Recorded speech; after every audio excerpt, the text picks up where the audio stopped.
Bismillahirrahmanirrahim. Elhamdülillah. Esselatu vesselamu ala abdihi ve rasulihi Muhammedin ve ala alihi ve sahbihi ve selleme teslimen kethira. En birinci hamımızı salamlayıram Allah'ın salamıyla. Sonra her birimizi Allah'tan korkmağa, onun emirlerini yerine getirmeye ve qadağa ettiği şeylerden çekinmeye davet edirəm. Allah ne emredibsə xeyirdir ve neden insanı çekindiribsə şərdir. Ve elə bir emir yoktur ki Allah Teala etmesin ve o şeyde xeyri olmasın. Ve elə bir qadağa yoktur ki Allah ondan çəkindirməsin ve orada bir şər olmasın.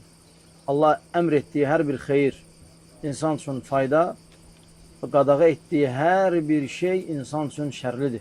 Ona göre insan xeyirləri cəlb eləmək üçün və şərdən uzaq düşmək üçün öz ağlının, öz düşüncəsinin, öz təfəkkürünün məhsulu olan şeyləri əməl etməli deyil. Yalnız Allah'ın əmr etdiyini, Peyğəmbər sallallahu aleyhi və səlləmin əmr etdiyini yerinə yetirməlidir.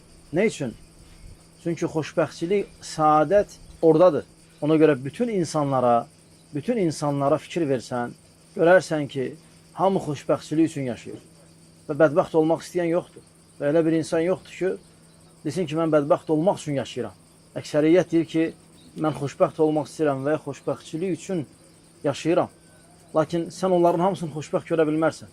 Ne için? Çünkü hamı xoşbəxtçiliyə aparan yolda değil. Bəli, hamı xoşbəxtlik iddiasındadır. Hamı onu axtarır, hamı onu istəyir. Lakin ona nail olmaq, onu əldə eləmək, bu tamamen ayrı bir mövzudur. Bu da Allah və Rasuluna tabiçilikdədir. Allah Teala buyurur ki, Allah və Rasuluna itaat eləyin. Bəlkə nicat tapdınız, bəlkə rəhm olundunuz. Rəhm olunmaq, insan nicat tapması, uğura çatması yalnız Allah və Rasulundadır. Kim ondan üz döndərsə artıq bədbəxtçiliyi özü üçün haqq eləyib. Kim Allah və Rasulundan üz döndəribsə, artıq bədbəxtçiliyi özü üçün haqq eləyib. Ola bilər dünya malından nəsə əldə etsin, ola bilər miniyi olsun, ola bilər qəsrlərdə yaşasın. Lakin xoşbəxtçiliyi əldə edə bilməyəcək. Xoşbəxtçiliyə nail ola bilməyəcək. Hələ bu dünyada, ahirətdə isə onun xoşbəxtçilikdən heç bir payı yoxdur. Şək yox ki, Allah da onu xoşbəxtlərdən etməyəcək. Və bilirsiniz, Peyğəmbər sallallahu aleyhi və səlləm sahabələrinə doğru yolu, düzgün yolu bəyan eləyəndə əli ilə xət çəkir. İnsan adətən xət çəkəndə belə çəkir. Peyğəmbər sallallahu aleyhi ve sellem belə çəkir. Bir, bu mənim doğru yolumdur.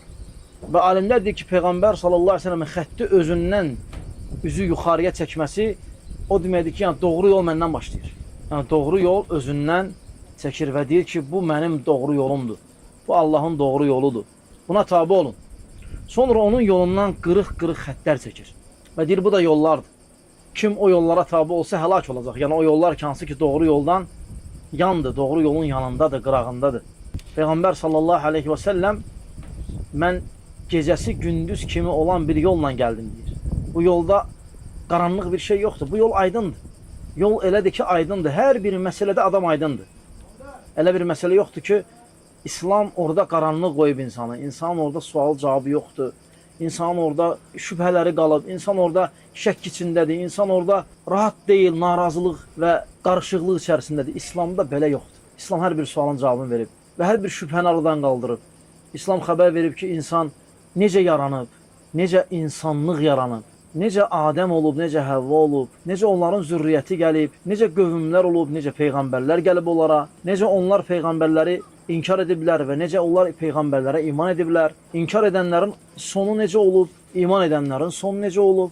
İslam xəbər verib yeməyimizdən, içməyimizdən, İslam xəbər verib yaşayışımızdan, evlənməyimizdən, boşanmağımızdan, mirasdan, ata, valideyn, övlad, ana, övlad münasibətlərindən, qonşu münasibətlərindən, yolda qalan yolçuya, fəqirə olan münasibət. İslam hər şeyə fikir verib. İslam elə bir mövzu yoxdur ki, İslam orada yoxdur. İslam orada insana əxlaq örgətməsin. İslam orada insana mədəniyyət örgətməsin. Bugün çox təəssüf ki, bəzi cavanlar deyir, mədəniyyət Avropadadır. Onlar ki, İslam mədəniyyətindən xəbərsizdirlər. İslam mədəniyyətindən xəbərsiz olan birisi əlbəttə ki, başqa yerdə axtaracaq. Amma İslamı bilən, İslam mədəniyyəti üzərində olan, İslamın böyük-kiçik məsələsinə, valideyn, övlad məsələsinə, evdə olan əxlaq məsələsinə fikir verən, diqqət eləyən, xəbəri olan birisi heç vaxtı Avropada əxlaq axtarmaz. Hansı ki, bəzi yerlərində bilinmir kişi kimdir, qadın kimdir, hüquqlar da bilinmir. Bunlar hamısı problemdir, bunlar hamısı xələldir, bunlar hamısı zərərli şeylərdir, hansı ki, insanlar onun içərisində yaşayırlar. və iddia edirlər ki, onlar doğru yoldadılar. Haqq üzərindədirlər. Ona görə Peyğəmbər sallallahu aleyhi ve sellem necə Əli radiyallahu anh rivayət etdiyi hədisdə İmran ibn Hüseyin radiyallahu anh, həmçinin Amr ibn As səhv etmirəmsə, rivayət etdiyi Abdullah ibn Ömər rivayət etdiyi hədislərdə Peyğəmbər sallallahu aleyhi ve sellem deyir ki, cənnət əhli də bəllidir, o da əhli də bəllidir.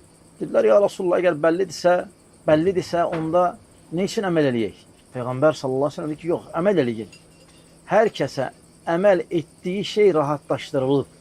Hər kəsə əməl etdiyi şey rahatlaşdırılıb. Adam əgər xoşbəxtçilik axtarırsa və xoşbəxtçiliyin dalınca gedirsə, ona xoşbəxtçilik əməlləri rahatlaşdırılıb, asanlaşdırılıb. O insan ki, bədbəxtçilik əməllərini istəyirsə, bədbəxtçilik əməllərinin arxasında gedirsə, onun üçün də o asanlaşdırılıb. Ona görə görərsən, pislik eləyən insan daim pislik olan yerlərdədir, daim pislik olan insanlarla münasibətdədir, daim onlarla oturur, daim onlarla durur. Pislik də onun üçün rahatdır. 5 dəqiqə onu həll eləyə bilir. İnsan var o qədər pislikdən uzaqdır ki, o pisliyi tapana qədər ona zaman lazımdır. Ona görə o qədər yaxşılıqlarla məşğul olub ki, o pisliyin yolunu bilmir belə. Ona deyəndə deyir, qardaş, mənim ümumiyyətlə belə bir adamım yoxdur, belə bir tanışım yoxdur, belə bir yer tanımıram. Amma o işlə məşğul olan hər şeyi bilir. Ona görə Peyğəmbər sallallahu əleyhi və səlləm deyir ki, "İ'məlu", əməl edin. "Kullun muyassarun", hər kəsə asanlaşdırılıb nəyə ki əməl eləyəcək. Nəyə ki əməl eləyəcək. Ona görə sən madam ki qalxacaqsan, duracaqsan, gedəcəksən. Məscidə get. Boş vaxtı. Yəni gedib çay evlərində boş-boş söhbətlər eləyincə, boş vaxtı məsəl üçün lazımsız şeylərdə keçirincə, madam ki ayaqların gedəcək və məqsədli bir ünvan var. Bunu pis yer eləyincə, yaxşı yer elə. Danışacaqsan. Pis şey danışınca yaxşı danış. Nə isə edəcəksən, əməl edin. Hər kəsə əməl etdiyi şey asanlaşdırılıb. Ona görə sən saadət, xoşbəxtçilik əhlindən olmaq istəyirsənsə, bunun əməlləri var. Bu əməlləri ilə sənin üçün asanlaşsın. Yox, istəmirsənsə, öz bədbəxtçiliyindən şikayət eləmə. Və şikayət eləməyə də haqqın yoxdur. Sən özün üçün o şəraiti qurursan. Yaratmaq Allaha məxsus. Yəni özün üçün o şəraiti qurursan. Ona görə məsələn görsən, məscidə daimə gedən insan biraz getməyəndə nəsə narahat kimidir. Deyir, mən bugün məscidə getmədim və bir neçə gündür məscidə gedə bilmirəm. İstəyir məscidə getmək. Çünki qəlbi bağlıdır. Çünki o onun üçün asanlaşdırılıb və biraz Allahın belə deyək də qadağan etdiyi və Allahın xoşlamadığı yerlərdə oturanda ürəyi sıxılır, durub getmək istəyir. Nə üçün? Peyğəmbər sallallahu əleyhi və səlləmin dediyinə görə əməl edin. Hər kəsə əməl etdiyi şey asanlaşdırılıb. Bunun üçün orada oturmaq çətindir ona görə. Ona görə də görəsən pislik üzərində olan insan gəlib zikr məclisində oturmaz. Gəlib məsciddə oturmaz, çünki darıxır. Vallahi gəlirlər qapıya qədər girmirlər məscidə. Deyirlər burada gözləyirik.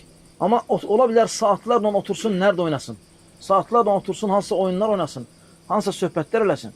Və soruşanda ibadət deyir, mən valla vaxtım yoxdur ama. Bunun yəni, üçün orada oturmaq gəlmədi ona görə. Sən neçə saatlarla oturub boş-boş şeylərlə məşğul olursan, ona zaman var. Amma deyirsən, ibadət eləməyə deyir, zaman yoxdur. Ona görə insan gərək bu şeylərə mütləq şəkildə fikir versin, mütləq şəkildə diqqət eləsin. Və bu onun üçün dünya və axirətində xeyirlidir.